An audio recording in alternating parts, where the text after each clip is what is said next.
Welcome back to Burn Notice, the series that analyzes the actions of Michael Weston and his team. If you're new to the series, there is a link to the playlist in the description down below. We last left Mike after he answered a call from someone who possibly helped burn him, but unfortunately, he doesn't learn anything about him. However, this episode starts with Michael doing some intel gathering with Fee during a conference, while he is being followed by a different set of FBI agents, and he is caught snooping, so is forced to run.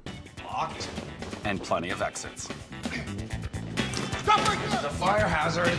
And he chooses to jump off a building, hurting his ankle. Next we see Fiona at the loft, leaving Michael to walk home, which forces Fee and Mike to talk about Fee getting a key and Michael getting a car, ultimately ending without a resolution when Michael, leaving the loft, meets his landlord, Oleg, who offers him a job with 2 months' rent being his payment. But Michael haggles for 4 months to help Oleg's bartender, Kara, who is the newest client. She witnessed somebody getting beat to almost death, and she is the only witness that went to the police, and they didn't protect her, which makes me upset. The term is witness protection, not mark for death and leave, especially since the adversary is high up in the drug trade, but I guess the lack of police involvement is due to the villains paying off the police. Anyway, these guys are tracking not only Kara, but her daughter, Sophie. Next, Mike is trying to convince Fee to follow the spy Mike found earlier at the convention, by promising Fee he would ask his mom about the car that his dad left him, thus bringing the Charger into the team, a pseudo-member of the team. Unfortunately, it doesn't start because of missing spark plugs. After that, Sam meets with Mike to discuss the case, and Sam is tasked with finding more about the villains and ultimately finds out the name and where he hangs out. Alvaro DeSantis is the guy who beat up that person, and Mike is trying to intimidate him, but Mike is outnumbered, so he sneak attacks the guys and adds a count on him should be dying. However, he escapes and warns Fee at Kara's place that men are coming to kill her, and in true Fee fashion, she attacks them with Molotov cocktails, sending the hit squad away for the moment. Also, this scene is where I learned how to make Molotovs. Anyway, Mike suggests to move them. Unfortunately, they can't stay at Mike's, so the only option is Maddie's garage. Before he sets up the motion sensors, he talks to his mom, who asks Mike to see his dad's grave, which gives Mike a mixed emotion because his father is why he is who he is, but the road to becoming a one-man wrecking crew came with a price of abuse. However, Mike creates a motion sensor that will call him by combining a motion-activated light and a cell phone, also creating an opening for Kara and Sophie to escape, and adding an electric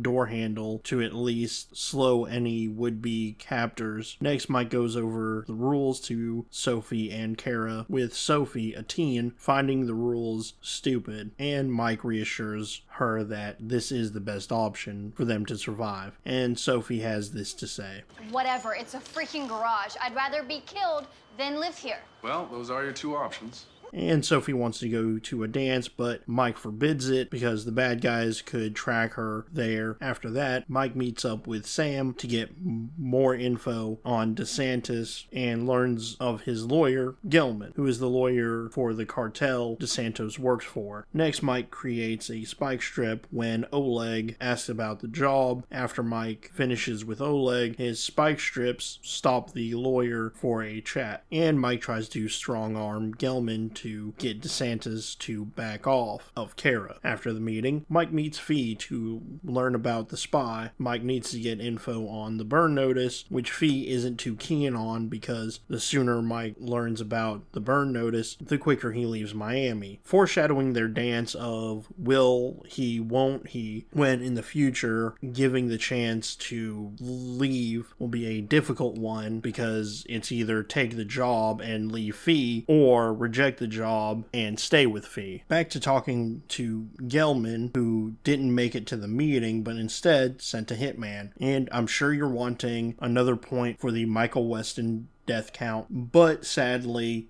he doesn't get one because he was watching the hitman and disabled the bomb, so no point. And Mike confronts the hitman and threatens him to talk. And the bad news is getting worse because El Jefe, the boss of the cartel, wants everyone involved dead, leaving Kara and Sophie only one option: to flee Miami, infuriating Sophie, who asks Fee, "Can't you do something? Didn't you say you were better at tactical whatever than he is?" What?